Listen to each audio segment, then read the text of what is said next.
a few quick and yet meaningful things that you can do if you're feeling overwhelmed, anxious, upset. And you can do any one of these things, a series of these things, whatever might work for you.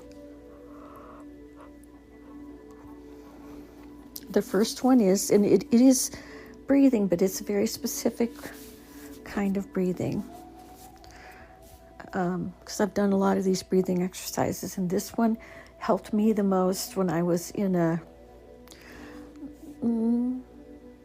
significant anxiety moment.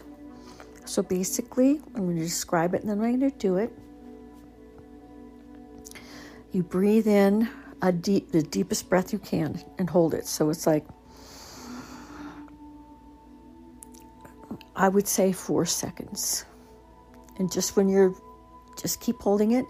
And then while you're holding it, breathe in even deeper, like so. So there's a second breath. So breathe in deep, hold it 3 to 4 seconds, and breathe even deeper.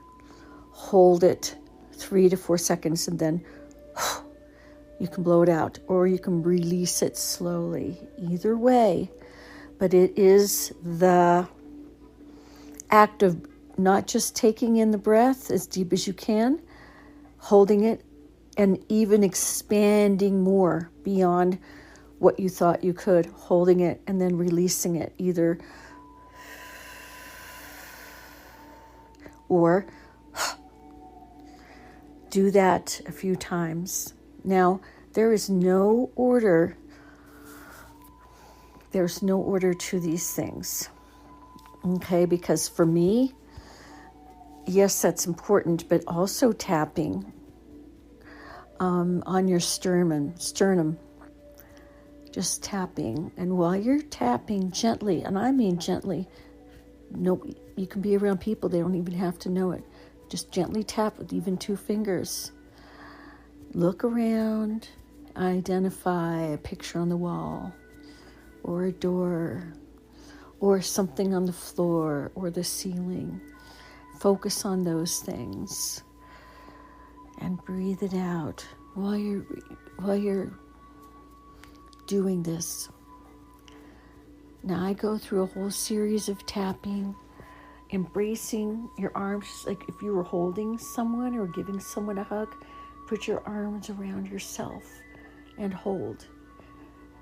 You may not feel like it's doing anything at that moment because you're in a moment of high anxiety or upset.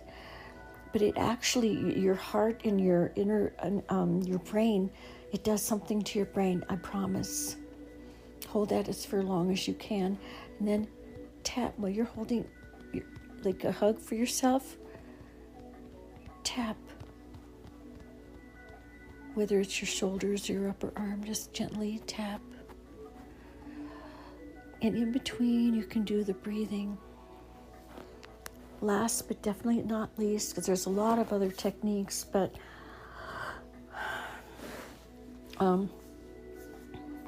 it's like open your mouth as wide as you can and say the letter R. And that will actually possibly put you, which it did me, into a yawning moment. So you can even turn away. You don't have to let people see you do this. Open your mouth wide and say the letter R. R. It really will put you into yawn. When you yawn, it does something to your brain. You can do this more than once. All of these exercises can be done more than once with, a moment in between. There is like a 4-7-4 breathing. Breathe in, hold it. Hold for 7. And so breathe in up to 4. Count to 4. 1, 2, 3, 4. Breathe in, hold it for 7. Count of 7, and release it for 4. That's another breathing, but I'll tell you what, I've done a lot of these breathing exercises, but the first one I talked about, breathing as deeply as you can, holding it, and then taking a second, even deeper breath and holding it, and then expelling it. That's the one that really cuts through the anxiety. So your self-talk is important, and the self-talk should go like this: no matter what is going on around me, I am all right. I am calm. I am clear-minded. I am clear-headed.